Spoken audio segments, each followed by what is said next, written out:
la parole du Seigneur dans le livre de l'Exode. Nous ouvrons nos Bibles dans le livre de l'Exode. Exode chapitre 34. Exode 34, nous lisons les versets 29 au verset 30. Nous lisons dans Exode 34, à partir du verset 29. Moïse descendit de la montagne de Sinaï, ayant les deux tables de témoignage dans sa main. En descendant de la montagne, et il ne savait pas que la peau de son visage rayonnait, parce qu'il avait parlé avec l'Éternel. Verset 30. Aaron et tous les enfants d'Israël regardèrent Moïse, et voici la peau de son visage rayonnait, et ils craignaient de s'approcher de lui. Que Dieu bénisse sa parole. Nous prenons aussi le livre de Habakkuk. Habakkuk 2. Habakkuk 2, premier verset jusqu'au verset 2. Habakkuk 2, premier verset jusqu'à 2. J'étais à mon poste et je me tenais sur la tour. Je veillais pour voir ce que l'Éternel me dirait et ce que je répliquerais après ma plainte. L'Éternel m'adressa la parole et il dit: écris la prophétie, grave-la sur les tables afin qu'on la lise couramment. Que Dieu bénisse sa parole. Amen. Que le Seigneur soit loué. Amen. Pour le privilège qu'il nous a accordé ce soir. Nous rendons gloire de ce que le Seigneur a permis qu'on soit encore devant vous pour partager la parole du Seigneur. Comme nous savons tous, la parole du Seigneur est notre nourriture. Parce qu'il est écrit dans la parole du Seigneur: l'homme ne vivra pas seulement du pain, mais de toute parole qui sort de la bouche de Dieu. Nous savons, nous étant qu'enfants de Dieu, nous ne réfléchissons pas ou bien nous ne regardons pas les choses à la manière du monde. Nous savons, c'est vrai que nous vivons dans un monde physique avec des réalités, mais nous croyons aussi que le monde, le siècle présent ne sera pas éternel. Un jour, comme le bien-aimé Pierre nous a dit, le ciel et la terre d'à présent passeront. Et si la terre, le ciel et la terre passeront, ça veut dire que tous ceux qui vivent dans ce monde aussi passeront. Mais nous avons reçu la promesse de Dieu. La promesse, c'est quoi? C'est que combien même qu'on peut mourir dans la chair, mais un jour, on sera ressuscité. Ça veut dire que nous avons la promesse de l'enlèvement. La promesse de l'enlèvement, ça veut dire que c'est les croyants, les disciples du Seigneur qui vont faire un déplacement. Non, en réalité, un voyage qui va quitter la terre pour aller au ciel. Est-ce que vous comprenez? Maintenant, ce n'est pas n'importe qui va effectuer ce voyage, quitter la terre pour aller au ciel. Mais c'est celui qui garde la promesse du Seigneur. Et il ne garde pas simplement la promesse, mais il vit la parole de Dieu. Donc, pour avoir l'accès à toutes les promesses de Dieu, il faut nourrir son âme. Voilà pourquoi il est très important d'écouter la parole. Donc si nous venons ici, nous ne venons pas pour perdre le temps, mais nous venons pour nourrir notre âme. C'est pour avoir encore la capacité. C'est pour renouveler encore notre foi. Parce qu'en réalité, notre foi a besoin d'être nourrie. Est-ce que vous comprenez ces choses? Parce que si notre foi n'est pas nourrie, bien aimé, qu'on ne se trompe pas. Personne n'est fort. L'homme avec la nature humaine, il est faible.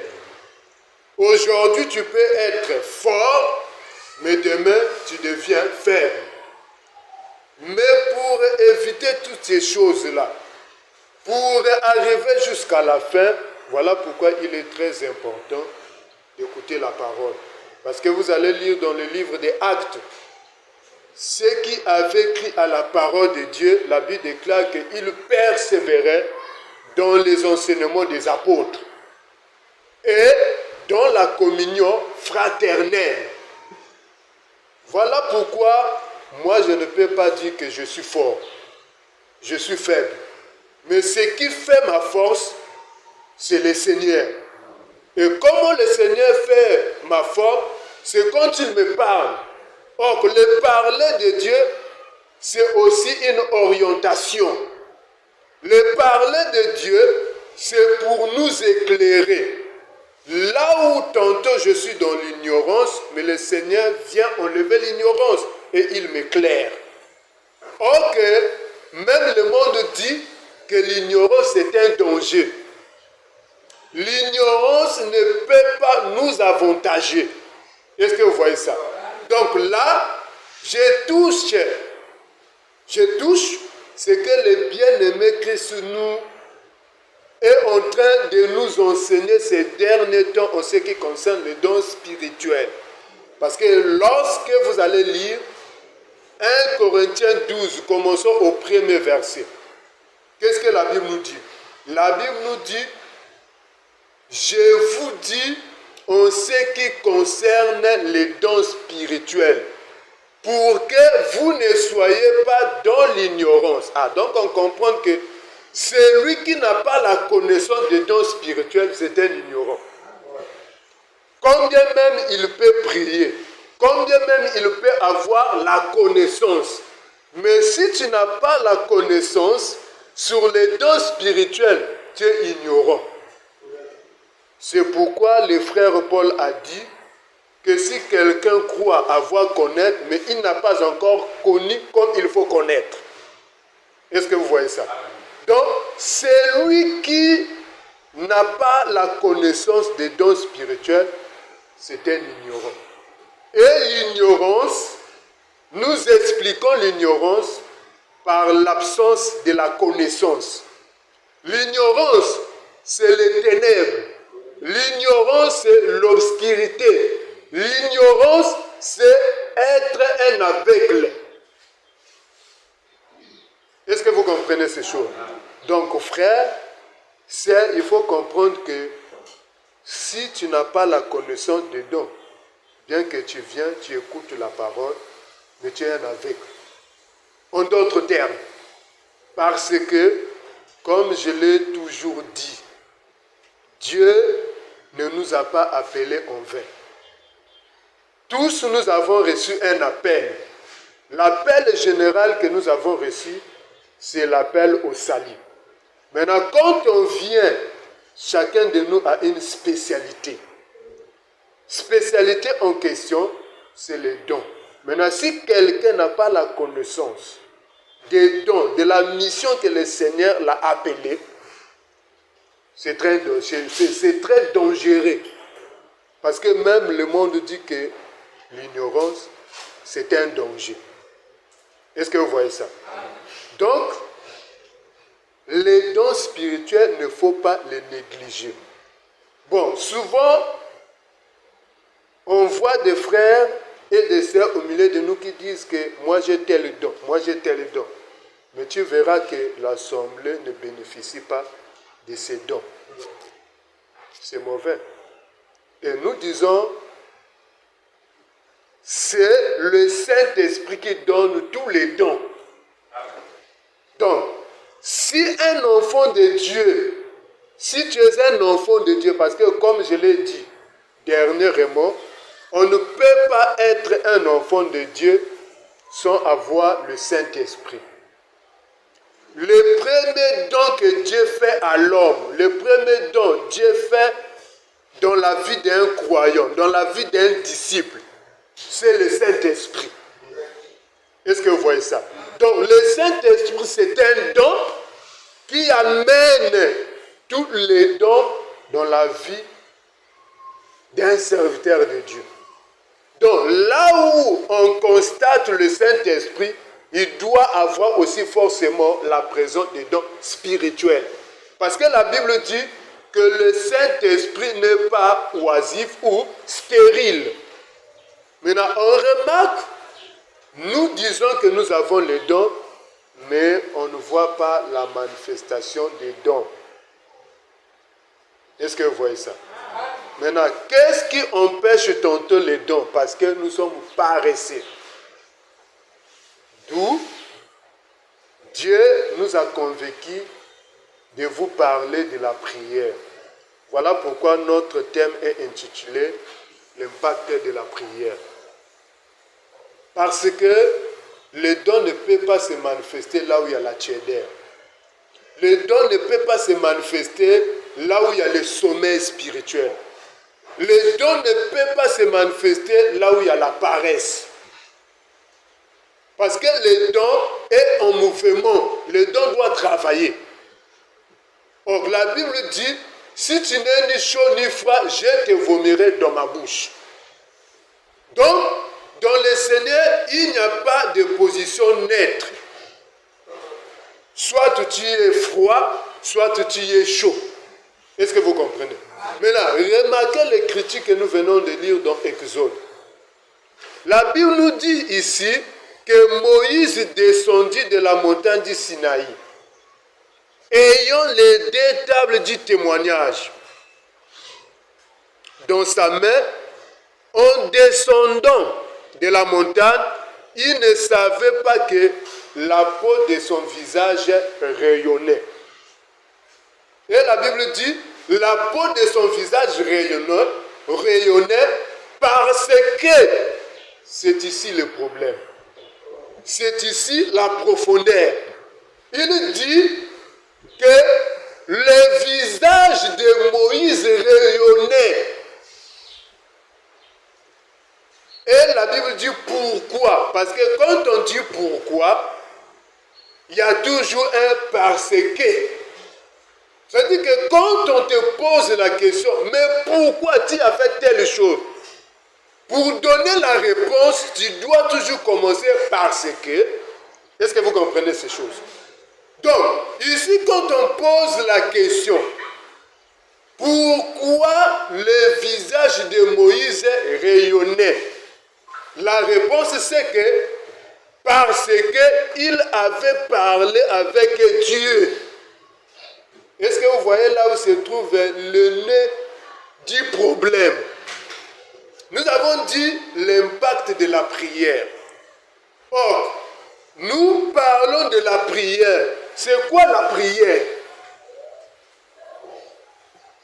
La prière, ce n'est pas comme on nous avait enseigné autrefois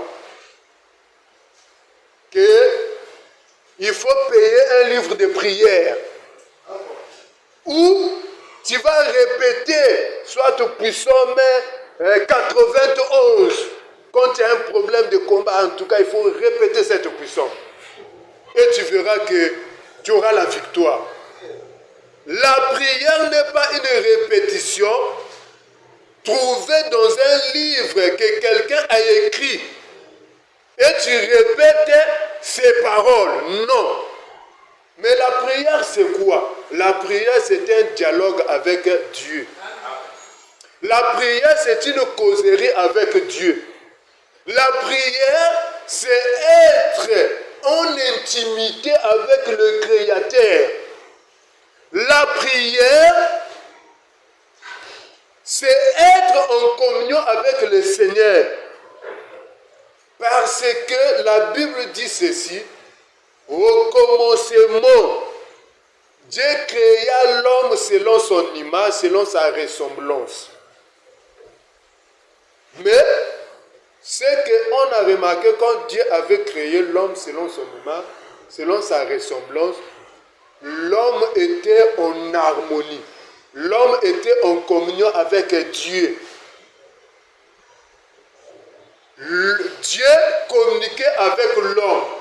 Pourquoi? La preuve en est, quand Adam et Ève, quand ils ont péché, ils ont reconnu que nous sommes nus. Ils ont fui. Ils sont partis se cacher. Maintenant, pourquoi je dis que dans les jardins, l'homme communiait, ça veut dire que l'homme causait avec Dieu. On voit maintenant la Bible atteste que vers le soir, Dieu est descendu, il appelle Adam. Adam, Adam, où es-tu? Adam répondit que j'ai entendu ta voix, mais je me suis caché. Là-bas, nous remarquons déjà qu'il y a une causerie entre Dieu et Adam, entre le Créateur et sa créature. Ça veut dire que l'homme causait avec Dieu. Mais il y avait un lieu où, quand Dieu venait, quand il descendait, il y avait un lieu où Dieu trouvait Adam. C'est vrai que l'homme, comme on le dit, l'homme est omniprésent, il est omniscient, omnipuissant.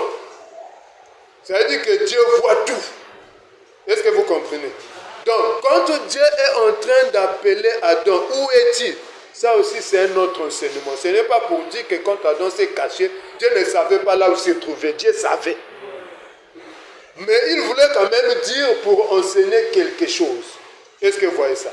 Donc, Dieu vient chercher Adam. Ce n'est pas n'importe où, mais dans un lieu habituel où il venait trouver l'homme. Mais quand il vient, l'homme ne se trouvait pas là-bas. Et Dieu appelle maintenant l'homme. Adam, Adam, où es-tu? Et Adam répondit que j'ai entendu ta voix, mais je me suis caché. Donc là-bas, on voit déjà la causerie du Créateur avec sa créature. Vous voyez ça? Maintenant, vous savez la suite, c'est que puisque Dieu c'est un Dieu qui est saint, qui voit l'iniquité mais qui ne supporte pas le péché, Dieu chasse Adam. Et quand Dieu chasse Adam, l'homme avait perdu la prière. Parce qu'en ce qui concerne la prière, c'est adresser des paroles envers un être suprême, une divinité. Est-ce que vous comprenez ces choses? Maintenant, le véritable Dieu qu'on doit adresser la prière, c'est le Dieu Elohim, le créateur du ciel et de la terre. C'est lui qui a créé. C'est le créateur. Donc là-bas, on voit que Adam avait perdu la communication avec Dieu. Et je vous dis, la communication est très, très importante, très utile. Notez ça. Est-ce que vous comprenez ces choses? Sans la communication, c'est-à-dire qu'on ne verra rien de Dieu. Voilà pourquoi vous allez remarquer que même quand on conseille le couple, la première chose on dit, c'est la communication. Parce que si dans un vie de couple, vous n'avez pas la communication, c'est-à-dire que vous êtes séparés déjà. Ah bon? On vous voit à vivre dans une même maison, mais vous êtes séparés. Parce qu'il n'y a pas la communication. De même, Adam avait perdu la communication avec son mari. Parce que dans un autre langue, Adam, c'est une femme. Parce que c'est une créature. La créature, c'est au féminin.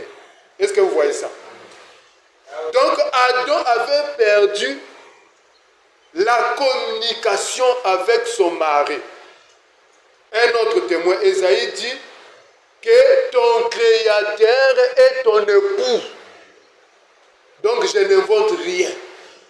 Est-ce que vous comprenez ça? Donc Adam, l'homme avait perdu la communication avec Dieu, avec son créateur. Et vous savez que la Bible dit dans le livre des Actes que tous les hommes sont sortis d'Adam.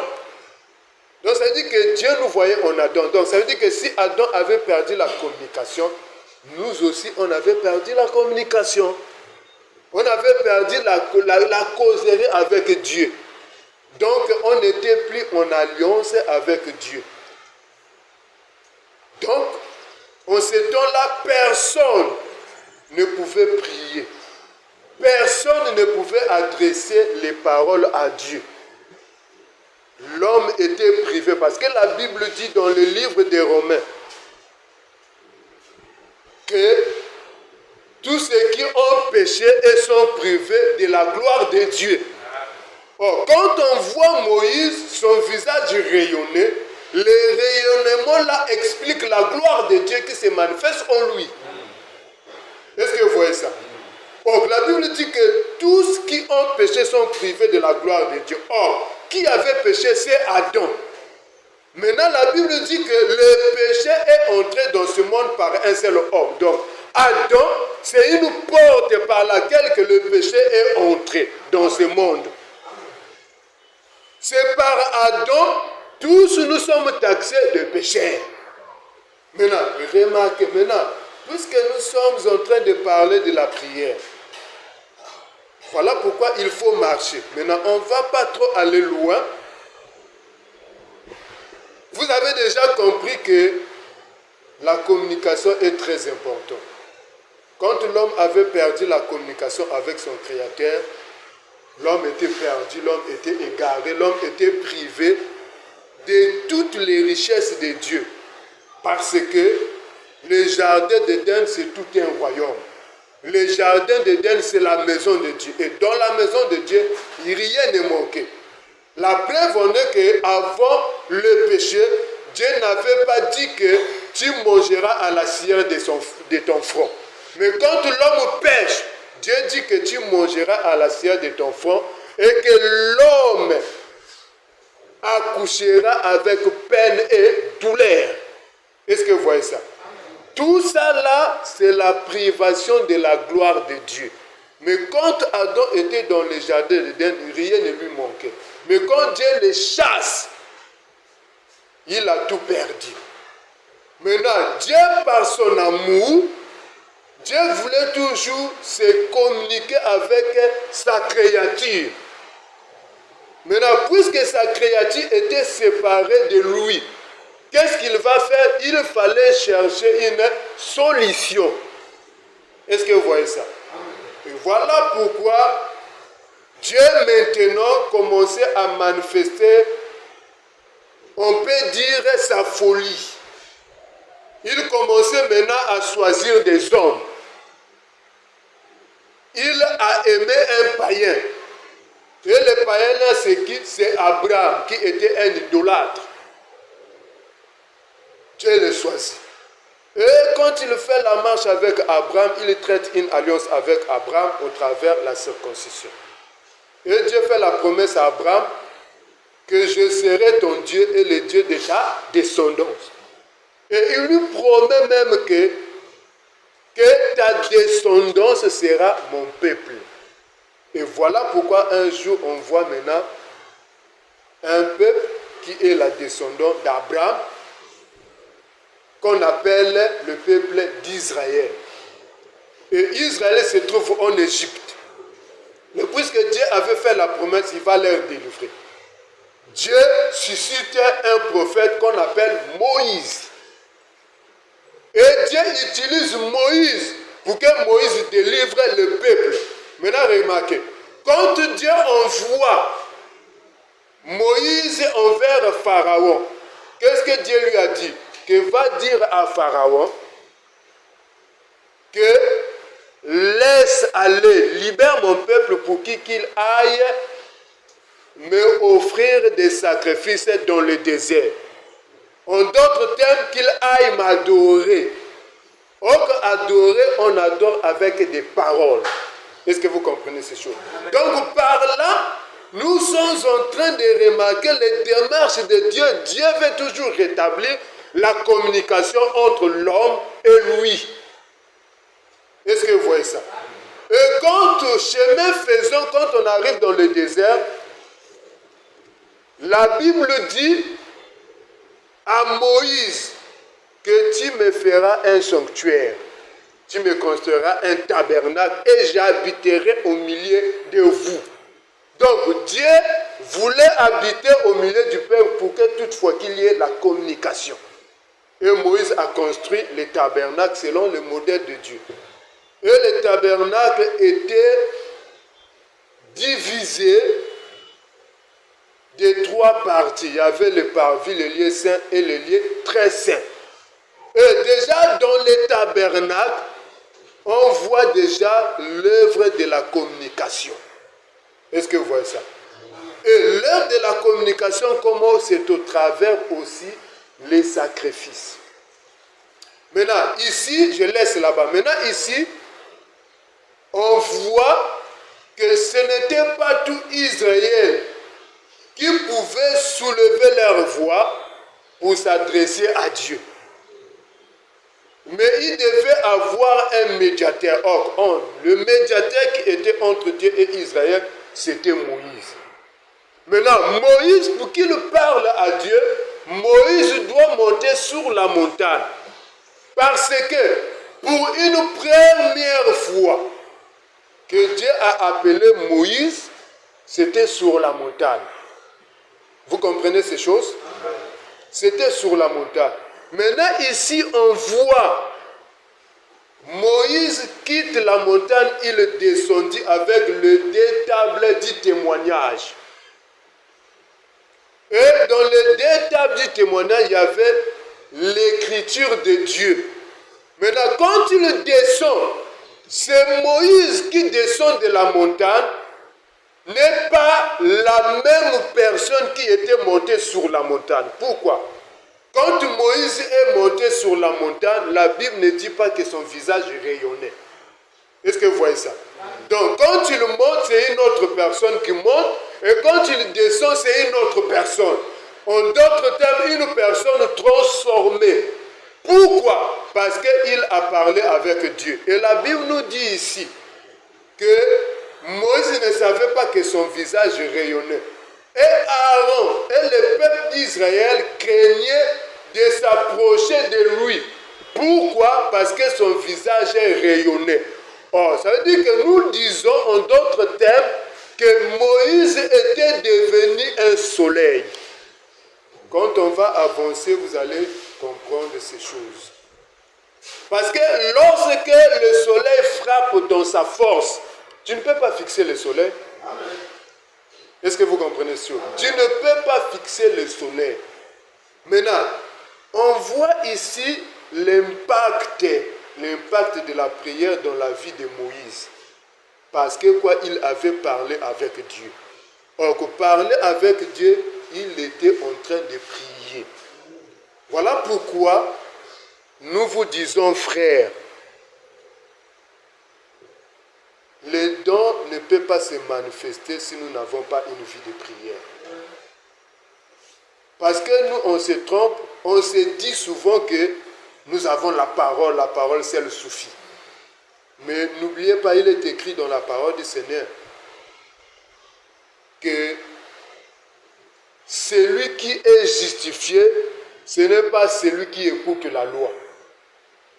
Écouter la loi, en d'autres termes, écouter la parole, l'enseignement ne suffit pas. Mais la Bible dit, c'est celui qui écoute et qui met en pratique.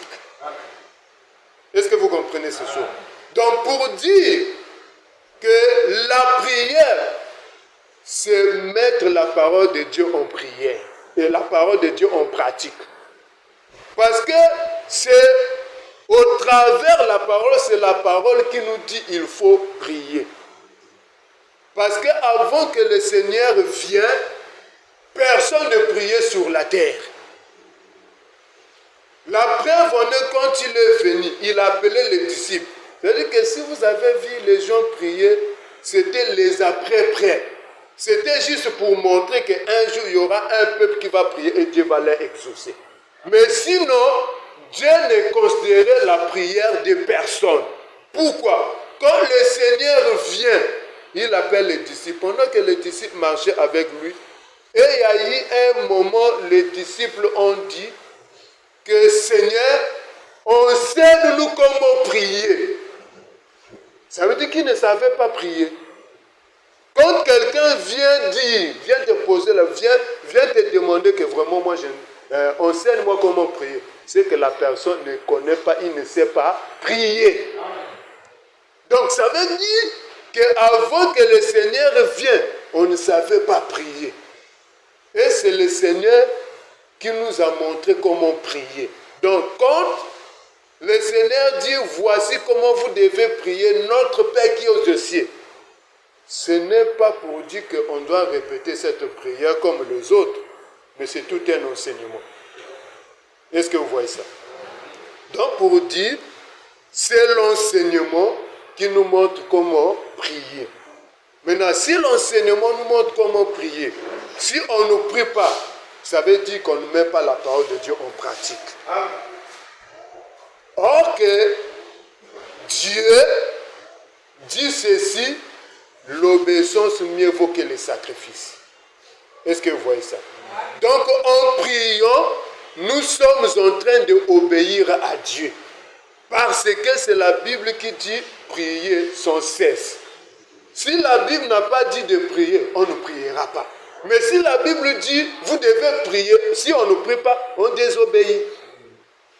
Et voilà pourquoi on verra que nous sommes une assemblée, mais on remarque que c'est comme si c'est une répétition, monotonie, les mêmes choses qui se répètent. On voit à un moment, Dieu par sa grâce, par sa souveraineté, parfois, il agit. Et quand il agit, on commence à se dire, nous avons Dieu, nous avons Dieu. Mais en réalité, Dieu a besoin de faire plus que ce que nous voyons. Parce que, pour dire ça, vois seulement la marche des apôtres, ceux qui nous ont précédés dans la foi. Parce que la Bible dit que souvenez-vous de vos conducteurs qui vous ont annoncé la parole de Dieu. Nos conducteurs, ce sont des prophètes, ce sont des apôtres. Et ils nous ont annoncé la parole de Dieu. Et la Bible dit, considérez quelle était leur vie. Les apôtres, leur vie était la prière. Et voilà pourquoi on a vu le Seigneur les a utilisés puissamment. Parce que quoi, leur vie était la prière. Mais tu verras que nous, les enfants de Dieu du temps de la fête, deviennent des paresseux en ce qui concerne la prière. La preuve en est, on vient en retard. On vient en retard parce que on se dit que ce qui est important, c'est la parole. Et c'est vrai que nous avons cette connaissance de la parole, mais on reste des mêmes personnes. Nous sommes des hypocrites. Parce que quoi? Personne, je vous dis frère, la parole de Dieu, non? Vivre ça, c'est pas facile. Un homme qui a le sang, il est incapable de pratiquer la parole de Dieu. Mais pour que nous ayons en nous la capacité de pratiquer, il faut que nous soyons des hommes de prière. Parce que quand on va prier, il y aura l'impact de la prière dans notre vie. Et l'impact là va changer, va transformer notre vie. Parce qu'on voit Moïse monter sur la montagne. Et quand il est sur la montagne, la Bible dit, il a fait 40 jours et 40 nuits, sans manger ni boire.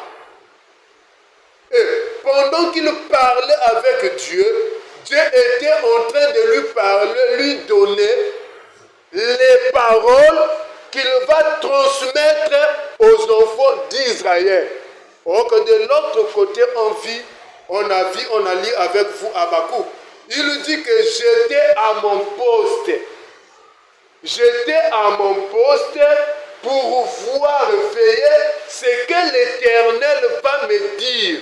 et je vais répliquer cela. Et voilà pourquoi nous avons dit que la prière, c'est un dialogue, c'est une communication. Ce n'est pas possible que quand tu parles à une personne et la personne ne te répond pas. Donc ça veut dire que sur la montagne, quand Moïse parlait à Dieu, Dieu aussi était en train de le répondre. Est-ce que vous comprenez ces choses? Et c'est une grâce quand tu parles avec le Créateur du ciel et de la terre. Parce que ces paroles sont puissantes. Quand tu entends ces paroles-là vont te transformer. Tes paroles-là vont te changer. Les paroles-là auront des effets, des impacts dans ta vie. Voilà pourquoi ce n'est pas étonnant. On voit Moïse, quand il descend sur la montagne du Sinaï, la Bible dit que son visage rayonnait. Donc Aaron et les enfants d'Israël avaient peur de s'approcher parce que Moïse était devenu une autre personne. Et nous disons, pour la transformation de notre vie, la prière aussi joue un grand rôle. Est-ce que vous comprenez? Donc n'ayez pas en vous, oh la prière ne sauve pas. Mais Dieu même au commencement, il a prié. C'est vrai que Dieu a créé par la parole, mais en d'autres termes, parce que la révélation est progressive. J'ai dit, nous vous disons que Dieu a créé par la prière. Est-ce que vous voyez ça? Dieu a créé par la prière parce qu'il était en train de prononcer des paroles. Que cela soit. Et cela fit aussi. Nous aussi, quand on prie, parfois, on ordonne. On ordonne au travers la parole. Et avec la foi, cela arrive aussi. Voilà pourquoi, frères et sœurs, inutile de te plaindre tout le temps. Que je vois que ça ne marche pas. C'est que tu n'es pas monté sur la montagne. Parce que quand il s'agit de prier, on ne prie pas en bas de la montagne, mais monte sur la montagne.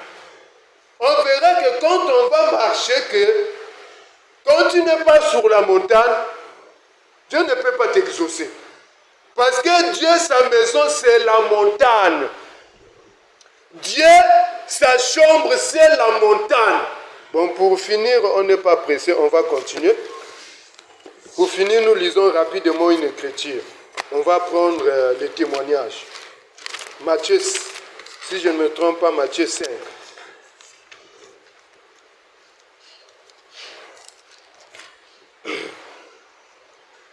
Non, c'est Matthieu 6. Matthieu 6, verset 5 au verset 6. Matthieu 6, verset 5 au verset 6. Lorsque vous priez, ne soyez pas comme les hypocrites qui aiment à prier debout dans les synagogues et au coin de rue, pour être vus des hommes. Je vous le dis en vérité, ils reçoivent leur récompense. 6. Mais quand tu pries, entre dans ta chambre, ferme ta porte et prie ton Père qui est dans le lieu secret. Et ton Père qui voit dans le secret te le rendra. Que Dieu bénisse sa parole. On voit ici, c'est lui qui nous a montré, c'est lui qui nous a enseigné comment prier. Il parle aux disciples en ce qui concerne la prière de ne pas se ressembler aux pharisiens et aux scribes qui sont hypocrites. Parce que il y a des gens qui font une prière de l'hypocrisie. Ils prient pour attirer l'attention des frères et des sœurs pour qu'on sache, la sœur là, en tout cas quand elle prie. Frère, tu peux prier, tu sens que le frère l'a pris. Tu sens que il y a la puissance. Parce que c'est parce que tu as une grosse voix. Est-ce que vous comprenez cela? Parce qu'avec le peu d'expérience que nous avons vu les gens qui prient comme. C'est-à-dire que quand tu le pries, il commence par le parvis. Il détache ce qui est dans le parvis. Il détache ce qui est dans le lieu très saint. Et il déteste ce qui est dans le Saint des Saints. Mais après, tu verras que le frère, c'est un grand menteur. Tu verras que le frère, c'est un ivrogne. Est-ce que vous comprenez? C'est-à-dire que la prière doit se concorder avec ta vie. Parce que pour que Dieu agrée ta prière, Dieu doit d'abord, premièrement, agréer ta vie. Parce que nous disons que Caïn et Abel, c'est l'image de deux personnes qui sont parties prier. Parce que Dieu a dit ceci, que Dieu ne porta pas un regard favorable sur Caïn et sur son offrande. Mais il porta un regard favorable sur Abel et sur son offrande. Donc quand on prie, Dieu porte d'abord un regard d'abord sur toi. C'est-à-dire qu'il jette un roseau de mesure pour mesurer ta vie. Est-ce que tu es dans le modèle? Est-ce que vous comprenez? Parce que la prière doit cadrer le modèle. S'il n'y a pas le modèle, mais ça, on va dire que même les gens de Bisinga nous dépassent. Si FMC nous dépasse. Mais ce qui fait notre force quand on prie, nous avons aussi la parole de la vérité. On est plus que eux.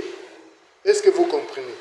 Donc ici, le Seigneur dit que lorsque vous priez, ne soyez pas comme des hypocrites qui aiment prier debout dans les synagogues et au coin des rues pour être vus des hommes. Je souligne pour dire ceci, il n'y a pas de mal à prier quand tu es debout. Mais quand le Seigneur dit, ne soyez pas comme eux qui prient debout, il veut enseigner sur autre chose. Il veut parler en réalité de la stabilité, de la disposition du cœur qu'une personne peut avoir quand tu le pries. Est-ce que vous comprenez? Donc, c'est-à-dire que quand on prie, ça demande la stabilité.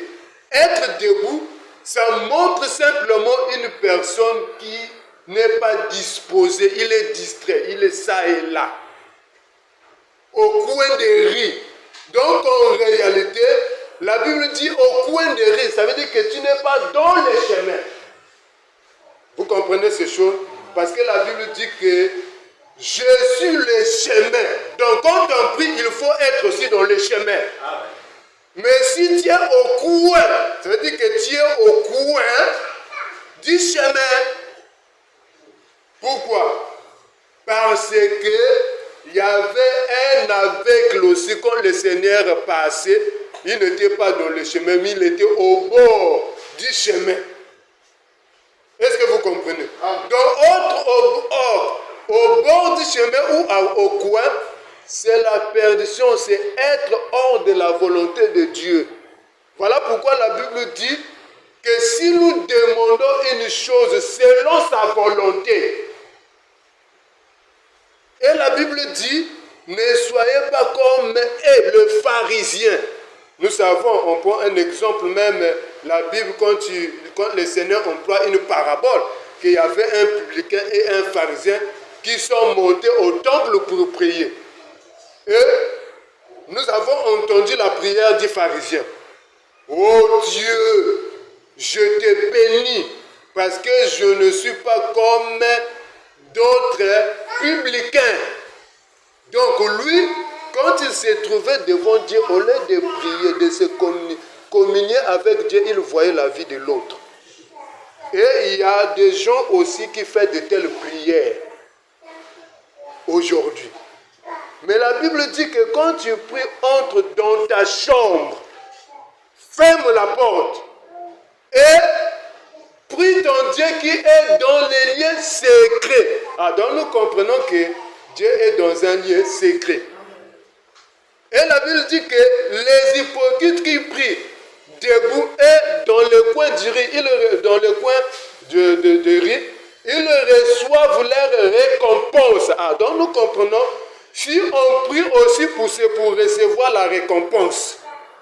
C'est-à-dire que parmi les prières que nous adressons à Dieu, il y a d'autres prières de demande. On a besoin de quelque chose. On a besoin que Dieu nous réponde. Or, la réponse de Dieu, c'est ça notre récompense.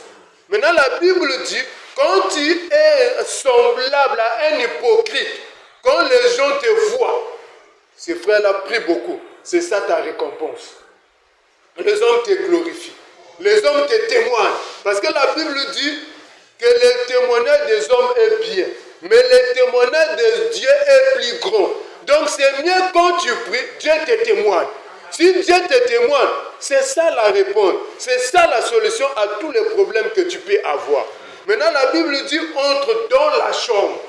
Et voilà pourquoi il y a plusieurs. Si on parle de la chambre, ça veut dire qu'il y a aussi le salon. Donc il y a d'autres qui prient au salon, mais ils ne sont pas dans la chambre.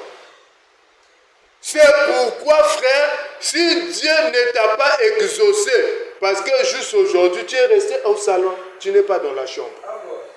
Mais oui, il faut être dans la chambre. Parce que la Bible dit que ton Dieu qui est dans les lieux secrets te les rendra. Il va te répondre. Or que les lieux secrets, c'est quoi? Les lieux secrets, en réalité, c'est un mystère. Or, un mystère, c'est ce qui n'est pas accessible aux hommes. Est-ce que vous comprenez ces choses?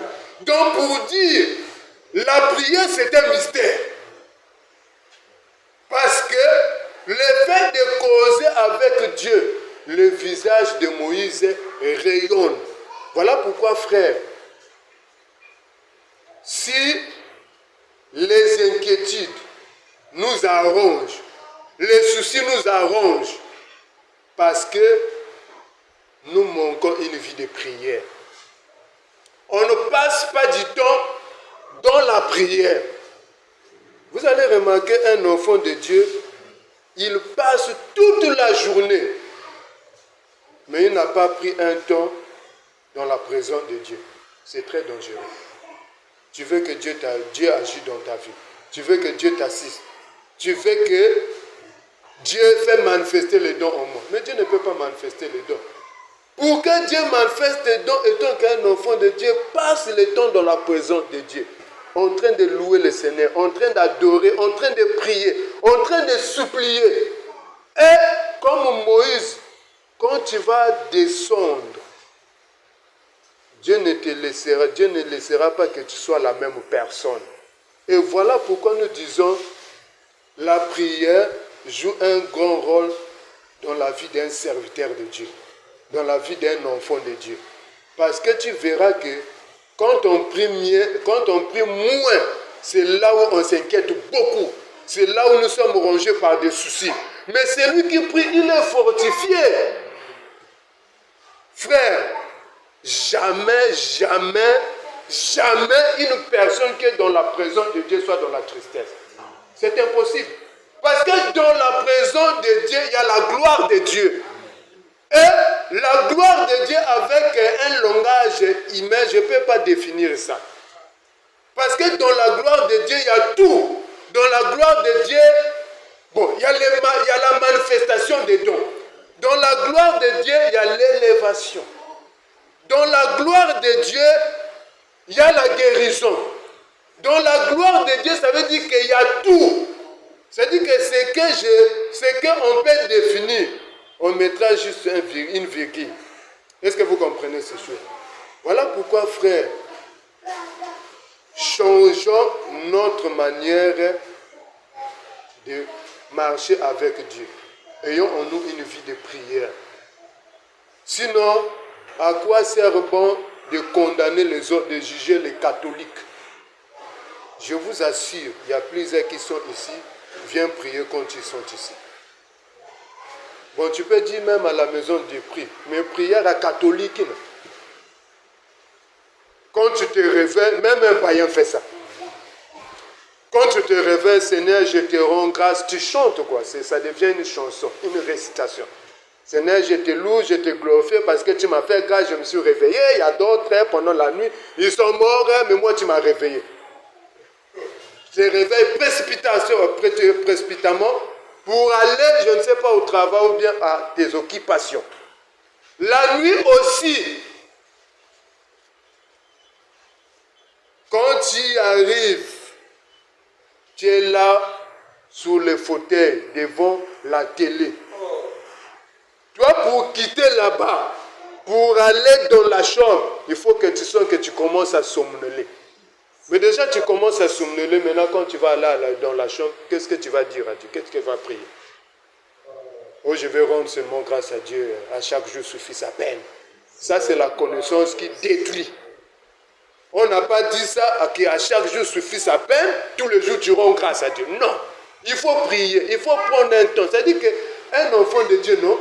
C'est-à-dire que quand il le prie, il doit sentir que vraiment, oui, j'ai prié. Ouais. Tu dois sentir que tu étais dans la chose. Tu dois sentir que tu as fait un travail. Habakkuk dit que j'étais à mon poste. La prière, c'est tout un poste. C'est un travail. Est-ce que vous comprenez? Remarquez. Attends, quand on va continuer, je vais vous démontrer que pourquoi j'ai dit que la prière c'est un poste, c'est un travail. Parce que la Bible dit que l'homme mangera la cire de son front, non? Donc ça dit que quand l'homme travaille, c'est avec peine, donc il transpire. Mais je vais vous montrer aussi que la prière c'est un travail. Si c'est un travail, c'est qu'il y a un salaire. Est-ce que vous comprenez ces choses? Donc frère, c'est pas bien de continuer de vivre comme ça. Et s'il y a d'autres choses qu'on n'arrive pas à accomplir parce que ça nous manque de la vie de prière. S'il y a d'autres, une mauvaise vie qu'on n'arrive pas à abandonner parce que ça nous manque une vie de prière. On peut prêcher la parole, tu y es touché. Tu dis que oui, amen, que Dieu m'aide. Mais si tu fermes la Bible, tu vas à la maison t'asseoir, cela ne suffit pas, tu n'auras pas la capacité. Maintenant, il faut que tu fasses cela un sujet de prière. Ça veut dire que tu passes le temps. Ça veut dire que quand tu passes le temps dans la présence de Dieu, toi-même tu vas constater que si tu parles beaucoup les choses de la terre, ton langage va changer. Parce que nous vous disons ceci, celui qui parle beaucoup avec Dieu, son langage change. Son langage change, sa façon de parler change. Parce qu'il est habitué. Parce que la Bible dit que celui qui fréquente de ça devient sage. Maintenant, quand tu fréquentes Dieu, on fréquente Dieu comment? C'est en passant du temps dans la présence de Dieu. Quand tu fréquentes Dieu, au fur et à mesure que ta forme est en train de changer. Est-ce que vous comprenez ces choses? Donc, notre vie ne peut pas changer. On ne peut pas vivre la parole de Dieu. C'est quand on nous prêche ici, si nous n'avons pas une vie de prière. Qu'on ne peut pas voir la gloire de Dieu si nous n'avons pas une vie de prière. Qu'on ne peut pas dire que Dieu, il est grand. Il agit non pas seulement spirituellement, même dans la chair, même dans nos vies. Mais sans vie de prière, on va rester de même personne. Vous voyez, il y a des gens qui n'ont même pas la parole. Mais ils ont une vie de jeûne et de prière. Puisque la Bible dit, Dieu fait lever le soleil pour le bon et pour le méchant. Parce que te donner les choses de la terre, ça, Dieu donne ça à n'importe qui. Maintenant, la vie éternelle, ça c'est autre chose. Donc, si une personne est concentrée, toutefois il passe dans la présence de Dieu, Dieu aussi peut lui donner ça. Et moi, j'ai vu, il y a d'autres enfants de Dieu, par manque de vie de prière, ils sont partis consulter, même ceux qui n'ont pas la parole. Parce que ceux qui n'ont pas la parole, ils ont une vie de prière. Donc, ils brillent. Tout ça là, parce que quoi, il te manque une vie de prière. Quand nous avons la parole et la prière, nous sommes puissants. Mais si nous avons la parole sans vie de prière, la parole n'aura aucun effet dans notre vie. Maintenant, pendant que je te parle, pendant que Dieu te parle de la prière, commence maintenant à entrer en toi-même, en soi-même. Est-ce que toi, tu as une vie de prière? Dans la journée, tu pries combien de fois? Dans la journée, tu pries combien de heures ou combien de minutes pour Dieu que je dois me prévoir entrer dans la chambre? Parce que quand on dit entre dans la chambre, le Seigneur voulait nous parler que quand il s'agit de la prière, c'est toute une œuvre. Donc il faut éviter la distraction. Est-ce que vous comprenez? Parce que même à la manière des hommes, si tu veux prier pendant la journée, tu ne peux pas être au véranda devant des voisins et prier, il y aura toujours une distraction. Mais tu dois entrer dans la chambre, prier. Ça veut dire que tu dois être privé de ce qui est à l'extérieur. Parce qu'à l'extérieur, il y a du bruit. Il y a des gens qui crient. Fais ceci. Mais si ton oreille est dehors, ce sera une distraction. Et c'est ce que le Seigneur ne veut pas. Et nous disons, la prière, c'est aussi un sacrifice. Avant que la prière soit un sacrifice, toi-même tu dois être un sacrifice. Parce que quand Abel a offert son sacrifice à Dieu, Dieu a d'abord agréé Abel. Voilà pourquoi le frère Paul, dans Romains 12, nous dit ceci. Je vous exhorte, bien-aimés dans le Seigneur, à offrir vos corps comme étant un sacrifice vivant, qui sera de votre part un culte raisonnable.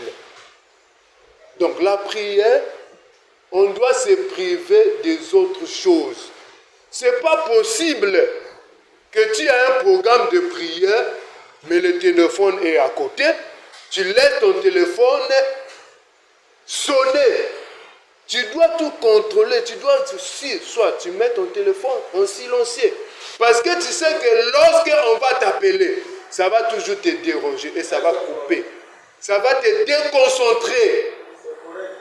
Et au fait que ça, ce sont des choses, des petits enfants. Ça, ce sont des choses des débutants. Est-ce que vous comprenez ces choses? Ça, on ne peut pas dire ça à un enfant de Dieu que même dans ta maison, quand tu pries, il faut laisser le téléphone à côté. Parce que quand on t'appelle là, parfois c'est une mauvaise nouvelle. Est-ce que tu vas continuer de prier? Tu ne vas pas continuer de prier. Est-ce que vous comprenez? Donc le diable a une manière de nous distraire. Donc ça veut dire que quand le bien-aimé Paul dit, offrez vos corps comme étant un sacrifice vivant. Donc, quand on prie, notre bouche doit être un sacrifice. C'est-à-dire qu'en ce moment-là qu'on adresse seulement à Dieu. Pas, tu pries, tu entends, on t'appelle. Ça ne compte pas. On t'appelle, tu parles aussi avec la même bouche. Tu dois priver ta bouche. C'est quoi un sacrifice? Quand le frère Paul dit que offrez vos corps comme étant un sacrifice. En réalité, là-bas, il voulait parler d'un sacrifice qu'on appelait l'Holocauste. Or, l'Holocauste, c'est un sacrifice, c'est un animal qu'on offrait tout entier. Donc, que ce soit les oreilles, la bouche, tout doit être brûlé. Est-ce que vous comprenez? Donc, nous disons que dans la prière, tu dois être un holocauste. Mais ton visage ne peut pas briller si le feu ne t'a pas consumé. Pour que tu sois un soleil, il faut que tu sois brûlé. Comme la Sunamite a dit, que ne prenez pas garde à monter, car c'est le soleil qui m'a brûlé. Est-ce que vous comprenez? Donc ça veut dire que dans la prière, tu dois sacrifier la bouche. En ce moment-là, tu communies avec Dieu, tu parles qu'avec Dieu. Le téléphone sonne, tu ne réponds pas. D'abord, tu le mets en silencieux. On t'appelle, si tu es dans la chambre, même on toque dans la chambre. Ouais, vraiment, c'est une urgence. N'ouvre pas la porte. Si vous avez la porte, ne réponds pas. Parce que tu as sacrifié la bouche et l'oreille. Est-ce que vous comprenez? Donc tu n'es pas là à promener des regards. Donc il faut éviter la distraction. Est-ce que vous comprenez ces choses? Donc étant qu'un enfant de Dieu, quand on voit les psalmistes David, la Bible déclare qu'il priait 3 fois. On voit aussi Daniel aussi priait 3 fois. Et vous allez remarquer même Daniel, pour recevoir d'autres révélations. Quand le roi était troublé, qu'est-ce que Daniel a fait? Il a entré dans la maison et il a prié avec ses compagnons. Donc ça dit que quand quelqu'un prie, il a beaucoup de bénéfices. Bon, imaginez au milieu de nous, nous avons seulement, même du côté des frères, des frères qui prient vraiment. C'est-à-dire que dans la journée, il peut prendre même 4 heures. C'est difficile. Hein? Je ne sais, il y a des gens qui ont même fait 14 ans, non 20 ans dans le Seigneur, mais ils n'ont jamais pris même 1h30 en train de prier. Mais vraiment, tu n'es pas spirituel, tu es charnel. Tu es charnel. Parce que devant les choses du monde, tu passes des temps. Est-ce que vous savez, quand tu es devant l'écran aussi, tu communiques?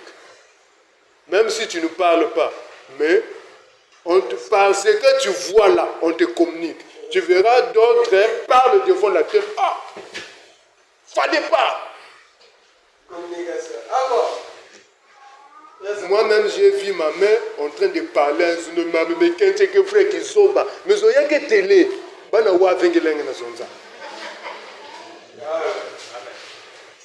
Donc tu passes le temps de se communiquer, je ne sais pas, avec des images que on ne te connaît même pas. Tu passes le temps, mais devant Dieu, rien. Et c'est de l'injustice. Hein. Souvent, j'ai souvent dit que Dieu a un cœur. Parce que tu verras que on se plaint beaucoup, mais on ne fait rien pour Dieu. Dieu nous a premièrement sauvés.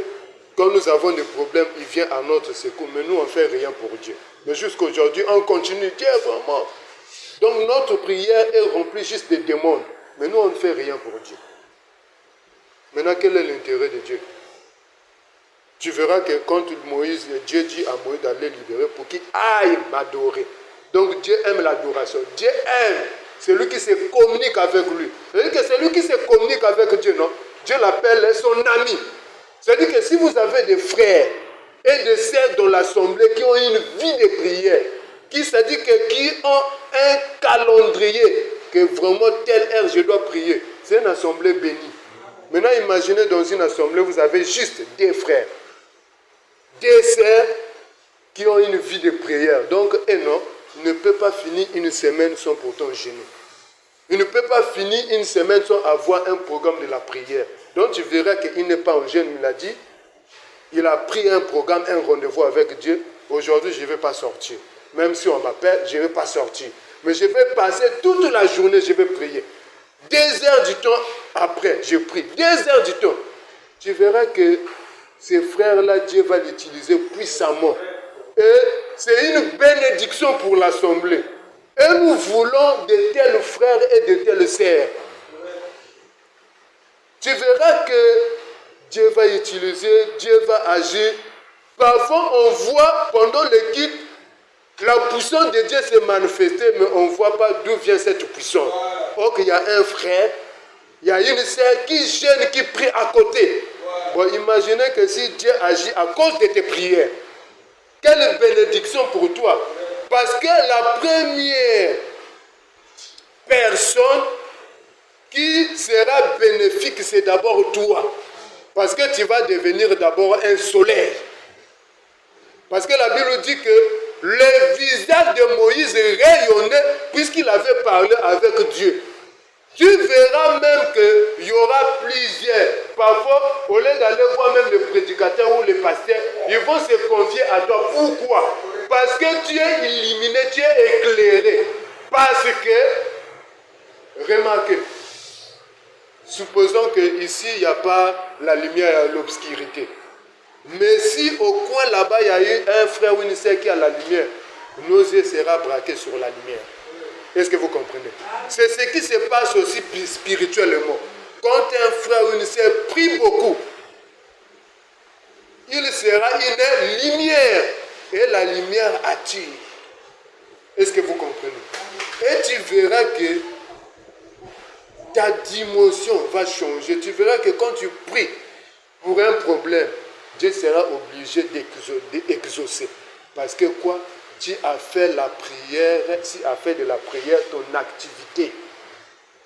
Donc, activité, quand il y a qui fait caca, moi, kutekis basola, moi, kutekis banguba, kutekis il y a qui na futa, prière, il y a qui activité aussi. Parce que la prière peut t'ouvrir des portes. Est-ce que vous comprenez? Donc la prière est très importante, frère. Aimez la prière. Pourquoi vous n'aimez pas la prière? Ce n'est pas toi qui n'aimes pas la prière. Parce que quand tu es dans la prière, les soucis tombent, la distraction tombe, les inquiétudes tombent. Celui qui prie beaucoup, frère, il est fortifié. Moi-même, j'ai vu cette expérience. Quand je prie moins, je commence à être attristé. Quand je prie moins, je m'inquiète beaucoup. Mais quand tu pries, tu sens que tu peux voir que frère est n'a pas souri. Parce que le frère passe du temps dans la présence de Dieu. Bien aimé, je vous dis, être dans la présence de Dieu, c'est très joyeux. C'est très important, c'est bénéfique. En fait, que je ne sais pas comment expliquer cette joie. Hein, frère? Aimez la prière, frère. C'est pour ton avantage, c'est pour ton bien. C'est-à-dire qu'il y aura d'autres choses, parfois tu vas juste penser, Dieu a rempli cela. Parce que Dieu devient maintenant en communication permanente avec toi. Parce que toi, tu pries tout le temps. C'est-à-dire que quand quelqu'un prie, non, tu verras qu'il y a des moments quand tu marches, et le sentiment, c'est ton samile, je l'ai vécu. Est-ce que vous comprenez ces choses?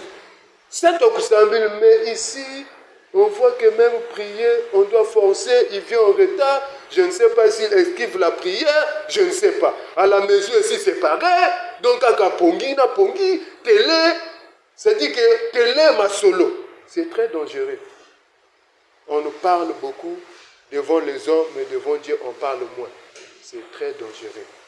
Frères, nous vous exhortons à aimer la prière. Dans tous les enseignements qu'on donne ici, on vérifie, est-ce que ça fonctionne dans la vie des frères? Est-ce que ça marche? En réalité, la joie de Dieu, c'est quand il agit, quand on le témoigne. Est-ce que vous voyez ça? Maintenant, si Dieu n'agit pas, il faut d'abord voir. En fait, Dieu n'a jamais eu tort. Et Dieu ne doit personne. Dieu ne doit personne. Mais c'est nous qui devons Dieu tous les jours. Dieu nous donne seulement, il nous oriente. Pour avoir ça, il faut faire ça. Donc, frère, si avant que tu négligeais la prière, tu pensais que c'est seulement la parole, je t'affirme qu'avec la parole, tu iras à l'enfer. Parce qu'il t'a manqué la vie de prière. Parce que dans la prière, dans la vie de prière, ça va te donner la force. Moi, il y a plusieurs enseignements, j'ai reçu cela au travers la prière. Quand je commence à prier, Dieu ouvre seulement la bouche. Dieu, tu as dit, l'écriture, tu avais dit, la Bible déclare. Oh, du coup, apparemment, l'inéonatala, c'est tout un enseignement. À la fin, je pars monter. Ce que je fais dans la chair aujourd'hui, ce que j'ai appris, j'ai reçu cela par la prière. Je voulais apprendre quelque chose, mais je n'avais aucune idée. Je ne savais pas qu'est-ce qu'il faut prendre. Je suis allé prendre le prospectus. Au milieu de la nuit, pendant que je priais, c'est là où Dieu m'a révélé. Et puisque je l'ai fait, et jusqu'aujourd'hui, je vois l'assistance de Dieu. C'est vrai que dans la chair, mais quand on voit la source spirituelle, comment je l'ai reçu au travers la prière. Mais si je n'avais pas prié ce jour-là, est-ce que Dieu m'allait me souffler? Est-ce que Dieu m'allait me parler? C'est compliqué. Donc, quand on prie, Dieu écrit aussi, Dieu nous parle. Parce que quand Moïse est descendu, il n'est pas descendu vide. Il est descendu avec les tables du témoignage. Que le Seigneur vous bénisse. Amen. On acclame pour la gloire du Seigneur.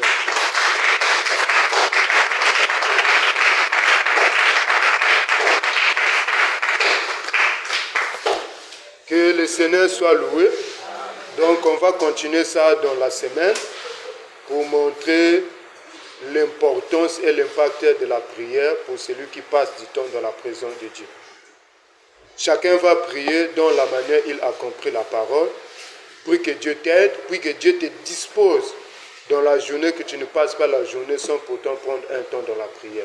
Prions le Seigneur de gloire.